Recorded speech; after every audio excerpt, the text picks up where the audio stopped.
ফুচকা বানাচ্ছে বুকান বুকান, ওই মুখে দাও দেখি। ও বাবা আমাকে বানিয়ে খাওয়াবে, দেখি আমার ছেলে বানিয়েছে কেমন হয়েছে।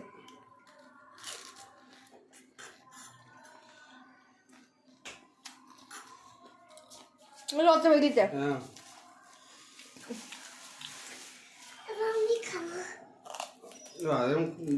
দিদির মধ্যে তো তোমার বেশি খাই গেল।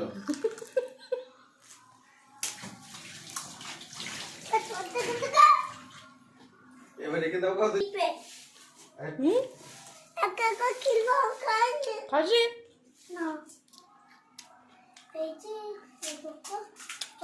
ফুচকা খাওয়ার জন্য দুজনকে নেমন্তন্ন করা হয়েছে, জানি না তারা পাবে কিনা। এ সই রাখো, নেমন্তন্ন করেছে লোককে। তারা কি বলবে এসে যদি ফুচকা না পাই? টপটপ খেয়ে যাচ্ছি। আমার বর বলছে ভিডিওর চক করে তো তুমি বেশি খেয়ে ফেললে। তো সেই হয়েছে, সত্যি ফুচকা দারুণ হয়েছে।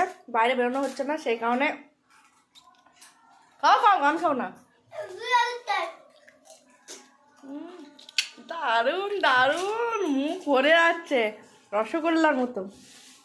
তো বাইরে যাওয়া হচ্ছে না সেই কারণে ভাবলাম বাড়িতেই ফুচকা বানিয়ে খাওয়া হোক। মুখটা একদম বেসাদ লাগছিল, ওয়েদারের অবস্থা খুব খারাপ বাইরে সকাল থেকেই। ভেবেছে এখনও আমার বড় ছেলে খায়নি, পড়তে যাবে, পড়া করতে বসেছে। মেজো ছেলে খায়নি, আরও দুজনকে নেমন্তন্ন করা হয়েছে।